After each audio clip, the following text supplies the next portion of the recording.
Hello students, हम study कर रहे हैं नेचुरल रिसोर्सेज और आज हम लास्ट टॉपिक स्टडी करेंगे आपके नेचुरल रिसोर्सेज चैप्टर के। वो है कार्बन साइकिल, ऑक्सीजन साइकिल और ओजोन लेयर। ठीक है, अभी तक डिफरेंट साइकिल्स जो है इसके अलावा हम स्टडी कर चुके हैं। ठीक है, इसके अलावा हमने क्या देखा कि नेचुरल रिसोर्सेज में हमारे पास क्या क्या अवेलेबल है। ठीक है, एयर, वाटर, सॉइल जो है उसके पोल्यूशन क्या होता है, उनको कैसे बचा जा सकता है, कैसे इन चीजों को हम कंजर्व कर सकते हैं। तो आज जो है नेचुरल रिसोर्सेज के अंदर जो है कार्बन साइकिल सबसे पहले देखते हैं।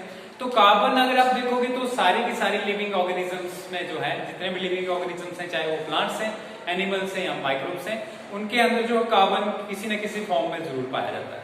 जैसे करके अगर बात करो, जितने भी हाइड्रोकार्बन्स हैं या हमारे अंदर जो कार्बोहाइड्रेट्स प्रेजेंट होते हैं या फिर प्रोटीन्स प्रेजेंट होती हैं, ठीक है, न्यूक्लिक एसिड्स प्रेजेंट होते हैं, तो इनके अंदर जो है कार्बन की कंसेंट्रेशन रहती ही रहती है। तो इसका मतलब जनरली ये हुआ कि कार्बन के बिना लाइफ जो है पॉसिबल नहीं है। अगर हम बात करें एलिमेंटल स्टेट की, कार्बन जो है एलिमेंटल स्टेट में जो है कैसा पाया जाता है, तो एलिमेंटल स्टेट में कार्बन दो तरीके से मिलता है। या तो आपको ग्रेफाइट की फॉर्म में मिलेगा, ग्रेफाइट, या मिलेगा आपको जो है डायमंड की फॉर्म में। ठीक है, तो ये जो है इन दो चीजों की फॉर्म में आपको कार्बन मिल सकता है। अब दूसरी बात ये है कि कार्बन जो है हमारे यहाँ पे कैसे एग्जिस्ट करता है और कहाँ से ऑर्गेनिजम्स को मिलता है। तो मोस्टली जो ऑर्गेनिजम्स जो है, कार्बन का सोर्स जो है ऑर्गेनिजम्स का, वो है atmospheric carbon dioxide, atmospheric CO2। अभी CO2 जो है ये गैस है। क्या है? गैस है जो हमारे एटमॉस्फेयर में रहती है। बहुत कम गैस अवेलेबल है, 0.03% जो है टोटल जो गैस जो है अवेलेबल होती है एटमॉस्फेयर में। लेकिन जो है इसको क्या कहते हैं, इसको जो है यूटिलाइज करने के लिए हमारे पास स्पेशल ऑर्गेनिज्म हैं, उनको कहते हैं हम प्लांट्स। और प्लांट्स क्या करते हैं, फोटोसिंथेसिस की हेल्प से इस कार्बन डाइऑक्साइड को अपने अंदर इनकॉर्पोरेट करते हैं। ठीक है, फोटोसिंथेसिस में इसको यूज करते हैं और उससे क्या बनाते हैं, ऑर्गेनिक कंपाउंड्स बनाते हैं। और ऑर्गेनिक कंपाउंड्स में क्या क्या आता है, जैसे कि कार्बोहाइड्रेट्स आ गया आपको। ठीक है, तो यहाँ पे जो है कार्बोहाइड्रेट्स जैसे प्लांट्स के अंदर बन जाते हैं, तो उसके बाद क्या है, प्लांट्स को जैसे एनिमल्स खाते हैं, तो वो कार्बोहाइड्रेट्स और डिफरेंट जो भी हमारे पास जो जितने भी सारे जो है कंपाउंड्स प्रेजेंट होते हैं ऑर्गेनिक कंपाउंड, वो किसके अंदर चले जाते हैं, एनिमल्स के अंदर। और इसी तरीके से यहाँ पे जो है हम साइकिल के अंदर ये देखते हैं कि कैसे जो है कार्बन रोटेट करता रहता है अर्थ के बीच में। तो यहाँ पे देखिए कैसे रोटेट करता है। सबसे पहले हमारे पास क्या है, हमारे पास एटमॉस्फेयर में कार्बन डाइऑक्साइड होता है। कार्बन डाइऑक्साइड को जो है प्लांट्स यूज करते हैं। कौन यूज करते हैं? प्लांट्स यूज करते हैं। या तो पानी के अंदर जो मिक्स होने के बाद ये कार्बोनेट आयंस बना देता है। क्या बना देता है? कार्बोनेट आयंस बना देता है। दो चीजें हो सकती हैं। अब जो प्लांट्स इसको यूज करेंगे एक बार कार्बन डाइऑक्साइड को, तो प्लांट्स के अंदर जो कंपाउंड्स बनेंगे, जैसे कार्बोहाइड्रेट्स आगे, जैसे ग्लूकोज बनता है। ठीक है, आपने फोटोसिंथेसिस का पढ़ा होगा प्रोसेस। कैसे प्लांट्स इसको यूज करते हैं? फोटोसिंथेसिस से। और फोटोसिंथेसिस में होता क्या है, ठीक है, 6CO2 यहाँ कार्बन डाइऑक्साइड यूज हुआ, ठीक है, plus 12H2O gives us C6H12O6। तो ये हमारे पास C6H12O6 जो है ग्लूकोज से, ये कार्बोहाइड्रेट की फॉर्म है। इसको बाद में कौन यूज करेगा?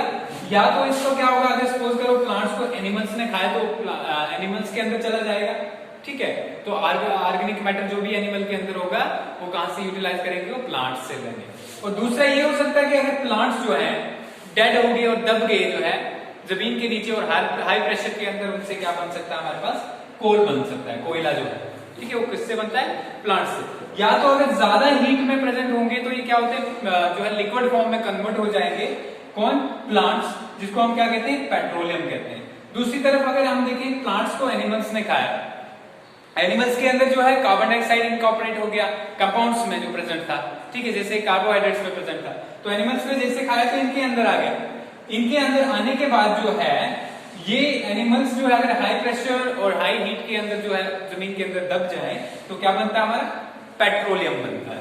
दूसरा ये हो सकता है कि कभी कभी जो है एनिमल्स के अंदर जो स्केलेटन, जैसे हमारे अंदर हड्डियां, या किसी जैसे आपने बीटल्स देखी होंगी, रात को बड़े बड़े जो भंवरे होते हैं, उनके बीच बाहर से जो शेल्स प्रेजेंट होते हैं, या आप जो है अपने जिनको हम कहते हैं जो है ओशंस में जो प्रेजेंट होते हैं, पोरीफीरा वाले, ठीक है, साइकल्स वगैरह, तो उनके अंदर जो है शेल्स होते हैं, और वो शेल्स किससे बने होते हैं? कार्बोनेट से बने होते हैं।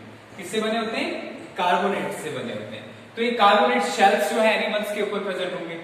अब ये कोल और पेट्रोलियम को जब हम जलाएंगे तो उससे क्या निकलेगा, कार्बन डाइऑक्साइड, तो वो हवा में चला जाएगा। या दूसरी चीज, प्लांट रेस्पिरेशन करेंगे तो कहां जाएगी रेस्पिरेशन, जब प्लांट जो रेस्पिरेशन करेंगे तो उसमें क्या होगा, ब्रेकडाउन होगी, ग्लूकोज की, कार्बोहाइड्रेट्स की ब्रेकडाउन होगी और उससे क्या निकलेगा, कार्बन डाइऑक्साइड निकलेगा। और कार्बन डाइऑक्साइड कहां जाएगा, एटमॉस्फेयर में। इसी तरीके से एनिमल्स जब रेस्पायर करेंगे, हम रेस्पिरेशन जब करते हैं तो हम भी कार्बन डाइऑक्साइड बाहर छोड़ते हैं, तो ये कहां जाएगी, हवा में जाएगी। ठीक है, अब जो है ये पूरे का पूरा जो साइकिल था, ठीक है, क्या क्या है इसमें, पहला अगर एलिमेंटल फॉर्म में देखो तो ग्रेफाइट और डायमंड की फॉर्म में पाया जाता है, लेकिन अगर कंपाउंड्स की फॉर्म में देखोगे आप तो मोस्टली जो कार्बन डाइऑक्साइड की फॉर्म में पाया जाता है, कार्बोनेट्स की फॉर्म में पाया जाता है। तो ये कार्बन डाइऑक्साइड से यूटिलाइज कौन करता है, प्लांट्स यूटिलाइज करते हैं और प्लांट से एनिमल यूटिलाइज करते हैं। और जब ये दोनों रेस्पिरेशन करते हैं तो वापस छोड़ते हैं कहां, कार्बन डाइऑक्साइड की फॉर्म में वापस हवा में छोड़ देते हैं। दूसरा केस ये होता है कि प्लांट्स को जो है प्लांट्स डेड हो गए तो अर्थ के नीचे दब गए तो उनसे कोल बन सकता है, पेट्रोलियम बन सकता है। जब उन चीजों को हम जलाएंगे तो वापस जो है हवा में पहुंच जाएगी ये चीज। तो इस तरीके से जो है, या फिर जो है हमारे शेल्स जो हैं, एंडोस्केलेटन और एक्सोस्केलेटन जो है एनिमल्स में प्रेजेंट होता है। अंदर से जो है हमारा हड्डियों का ढांचा है, ठीक है, या बाहर से जो शेल्स प्रेजेंट होते हैं एनिमल्स में, तो कौन बनाता है, वो कार्बोनेट्स की वजह से बने होते हैं। और आप देखोगे कुल मिला के कि घूम घूम के वापस जो है यही घूम रहा है। ठीक है, कार्बन जो है पहले एटमॉस्फेयर से प्लांट एनिमल्स में गया, ठीक है, वहां से फिर से एटमॉस्फेयर में गया। तो ये क्या था हमारे पास, कार्बन साइकिल था। अब नेक्स्ट हम क्या देखेंगे, नेक्स्ट देखेंगे हम ऑक्सीजन साइकिल। अब जिस तरीके से जो है हमने कार्बन डाइऑक्साइड देखा कि ग्रेफाइट और डायमंड की एलिमेंटल फॉर्म में पाया जाता है, इसी तरीके से हम ऑक्सीजन को देखेंगे तो एलिमेंटल फॉर्म में, O2 की फॉर्म में, हवा में पाया जाता है, गैसियस फॉर्म में। किसकी फॉर्म में, गैसियस फॉर्म में, ओरिजिनल फॉर्म में। जब CO2 में हमने देखा था कार्बन के साथ ऑक्सीजन भी मिला हुआ था। ठीक है, तो अब ये जो है अगर गैसियस फॉर्म में, एलिमेंटल फॉर्म में पाया जाता है ऑक्सीजन, तो मिक्स्ड फॉर्म में भी बहुत सारी चीजों में पाया जाता है। जैसे कि हमने कार्बन डाइऑक्साइड देखा तो CO2 के अंदर भी प्रेजेंट था ऑक्सीजन।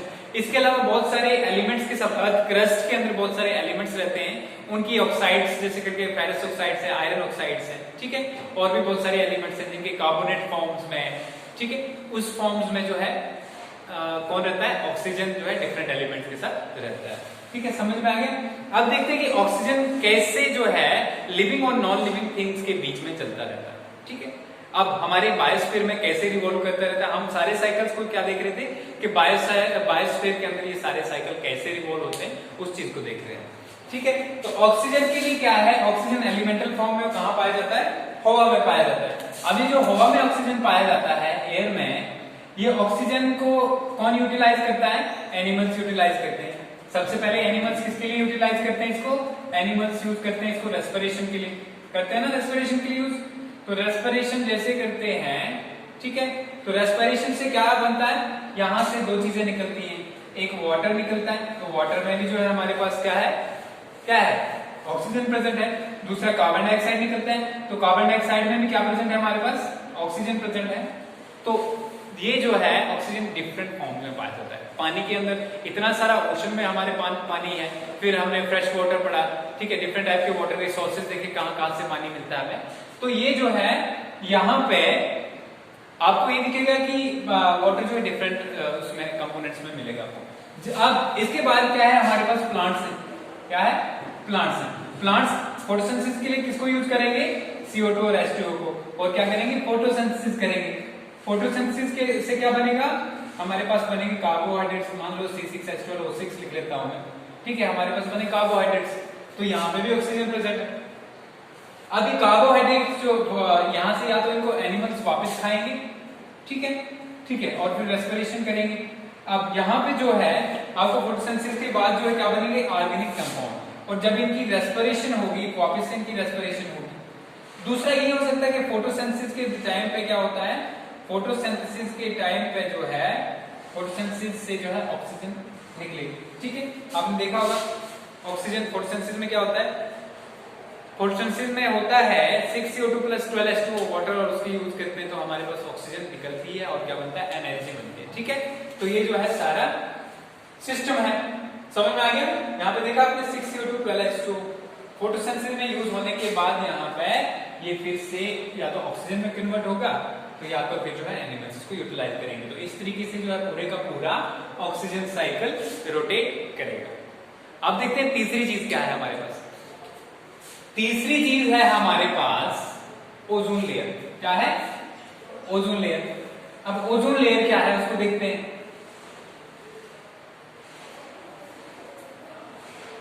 हमारी अर्थ, हमने अभी देखा कि हमारी अर्थ जो है उसकी बाहर वाली लेयर पे तीन चीजें हैं।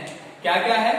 एक तो सॉइल है हमारे पास, ठीक है, दूसरा हमारे पास एयर है और तीसरा वाटर है, ठीक है। ये तीनों चीजें जो हैं लिविंग ऑर्गेनिज्म के लिए बहुत ज्यादा इंपॉर्टेंट है, ठीक है। अब हमने ये देखा कि जब अगर एयर की बात करें तो जमीन के सरफेस के ऊपर एयर जो है डिफरेंट लेयर्स में, इसमें डिफरेंट लेयर्स में जो सबसे पहली लेयर आती है उसको कहते हैं हम ट्रोपोस्फेयर। क्या कहते हैं? ट्रोपोस्फेयर। सबसे मतलब जमीन के पास में सबसे लेयर जो है, उसके ऊपर नेक्स्ट जो लेयर आती है उसको कहते हैं स्ट्रेटोस्फेयर। स्ट्रेटोस्फेयर। अब इस स्ट्रेटोस्फेयर के बीच में एक गैस पाई जाती है। क्या पाई जाती है? गैस। जैसे करके आपने O2 देखा, ये क्या था? ऑक्सीजन के दो मॉलिक्यूल से, दो O2 का मतलब दो मॉलिक्यूल, ठीक है। तो यहां पे ये जो गैस पाई जाती है उसका नाम है ओजोन। क्या नाम है? ओजोन। कितने दूर है धरती से? लगभग 23 से 25 किलोमीटर, ठीक है। कितनी? 23 से 25 किलोमीटर इक्वेटर पे, और पोल की तरफ चले जाएं तो 11 से 15 किलोमीटर। अब ये जो ओजोन लेयर है इसका क्या काम है, क्या काम करती है? यहां पे जो है ओजोन लेयर जो है ये क्या काम करती है? इसने जो है एक शील्ड बना के रखी हुई है, प्रोटेक्टिव कवर बना के रखा है बाहर से। क्या बनाया हुआ है? प्रोटेक्टिव कवर, ठीक है। कितनी होगी ये आइडिया से?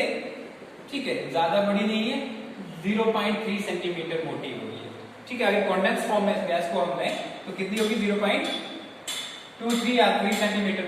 तो ये जो है यहाँ पे इस गैस का फंक्शन क्या है? अब ओजोन जो है इसका फॉर्मूला क्या है? जैसे ऑक्सीजन है हमारे पास, ऑक्सीजन गैस, इसका फॉर्मूला O2 है, तो ओजोन का फॉर्मूला क्या है? O3 है। क्या फॉर्मूला है इसका? O3। अब ये O3 मतलब क्या है? ऑक्सीजन के 3 एटम।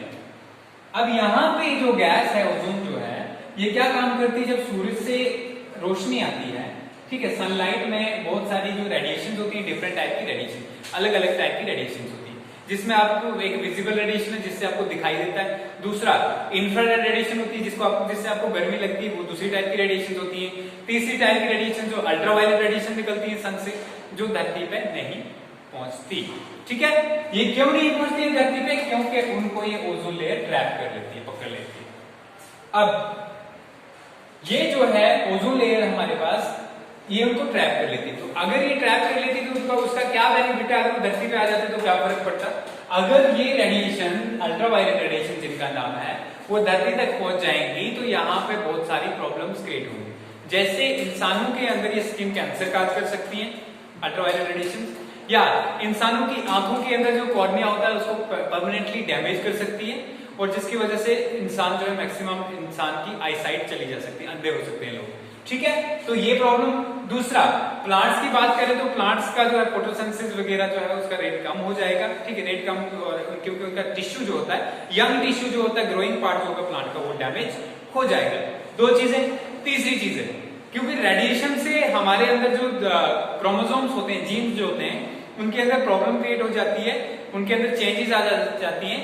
तो अगर वो चेंजेस आ गई तो हमारे जो नई जनरेशन होंगी उनमें भी बहुत सारी चेंजेस हो सकती है, ठीक है, बहुत सारी डिजीजेस हो सकती है, जेनेटिक डिजीजेस जिनको कहते हैं। तो ये चीज है।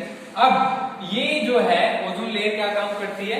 हमें बचाती है इस चीज से, ठीक है। लेकिन हम इसको पढ़ क्यों रहे हैं? पढ़ इसलिए रहे हैं क्योंकि ये ओजोन लेयर खराब हो रही है। खराब क्या हो रही है? मतलब ये जो है जितनी थिक थी इसकी थिकनेस खत्म हो रही है, इसको कुछ गैसेस जो है वो इसको खत्म करती है। वो क्या गैसेस हैं? वो गैसेस हैं जो हम अपने रेफ्रिजरेटर्स में यूज करते हैं, फ्रिज जो है हमारे उनमें यूज करते हैं, ठीक है।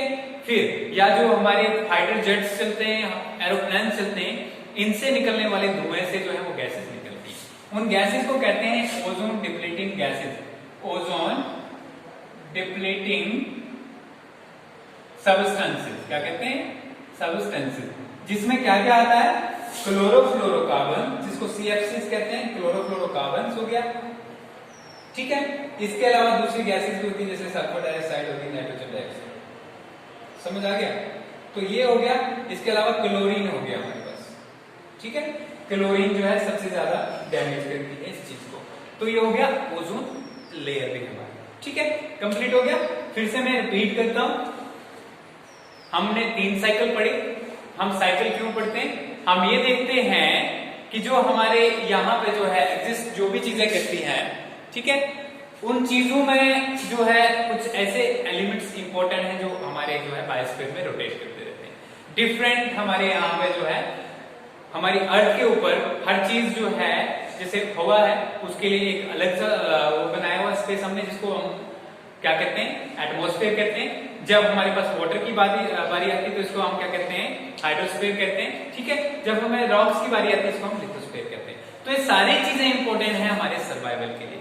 तो कुछ ऐसी चीजें जो है हवा में जो हमारे इनऑर्गेनिक और ऑर्गेनिक सबस्टेंसेस के बीच में चलती रहती हैं, ठीक है, एक से दूसरे में और दूसरे से दूसरे में। तो ये एक साइक्लिक मैनर में चलती है, इसलिए इनको साइकिल्स कहते हैं।